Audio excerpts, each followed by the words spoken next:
2025 ఐపీఎల్‌కి BCCI రంగం సిద్ధం చేసింది. మార్చి 22 నుండి 2025 ఐపీఎల్ స్టార్ట్ కానుంది. ఈ సీజన్‌లో సన్‌రైజర్స్ హైదరాబాద్ జట్టు తన మొదటి మ్యాచ్‌ను మార్చి 23న ఆడనుంది. రాజస్థాన్ రాయల్స్‌తో తన తొలి మ్యాచ్‌లో తలపడనుంది. ఈ మ్యాచ్ మార్చి 23న మధ్యాహ్నం 3:30 హైదరాబాద్‌లోని రాజీవ్ గాంధీ ఇంటర్నేషనల్ క్రికెట్ స్టేడియంలో జరగనుంది. ఇక మొదటి మ్యాచ్‌లోనే విజయం సాధించి టోర్నీలో బోని కొట్టాలని సన్‌రైజర్స్ హైదరాబాద్ జట్టు భావిస్తోందట. గత ఏడాది త్రుటిలో కప్పును చేజార్చుకున్న సన్‌రైజర్స్ హైదరాబాద్ ఈసారి కూడా అలాంటి ప్రదర్శన చేసి కప్పు కొట్టాలని భావిస్తోంది. గత సీజన్లో ఎస్ఆర్హెచ్ ఆటగాళ్లు అద్భుతమైన ప్రదర్శన చేశారు. బ్యాటింగ్, బౌలింగ్లో రెచ్చిపోయారు. దాంతో ఆ జట్టు ఊహించని స్థాయిలో విజయాలు సాధించి ఫైనల్కు చేరింది. కానీ ఫైనల్లో మాత్రం చతికిలపడి కప్పును కోల్పోయింది.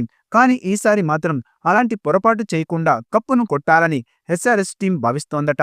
ఇక మొదటి మ్యాచ్లోనే పటిష్టమైన రాజస్థాన్ రాయల్స్ మీద కాబట్టి ఆల్రౌండర్ ప్రదర్శన చేసి విజయం సాధించాలని భావిస్తోంది. ఇక ఈ మ్యాచ్లో కెప్టెన్ ప్యాట్ కమిన్స్ ఆడతాడా లేదా అన్నది సస్పెన్స్గా మారింది. ఇటీవల గాయం కారణంగా ఛాంపియన్స్ ట్రోఫీకి దూరమైన ప్యాట్ కమిన్స్ ఐపీఎల్లో ఆడతాడా లేదా అన్నది ఇంకా సందేహంగా మారింది. ఇక మొదటి మ్యాచ్కు సన్‌రైజర్స్ హైదరాబాద్ తుది జట్టు చూస్తే Abhishek Sharma, Travis Head, Ishan Kishan, Heinrich Klaasen, Nitish Kumar Reddy, Harshal Patel, Mohammed Shami, Jaydev Unadkat, Adam Zampa, Abhinav Manohar, Pat Cummins లేదా జేసిన్ అన్సారీ తుది జట్టులో ఉండే అవకాశముంది. ఇక ఈ మ్యాచ్లో టాస్ గెలిస్తే ఎస్ఆర్హెచ్ ముందుగా బ్యాటింగ్ చేసే అవకాశం కనిపిస్తోంది. గత సీజన్లో హైదరాబాద్లో జరిగిన మ్యాచ్ల్లో మొదట బ్యాటింగ్ చేసిన ఎస్ఆర్హెచ్ భారీ స్కోర్లను నమోదు చేసింది.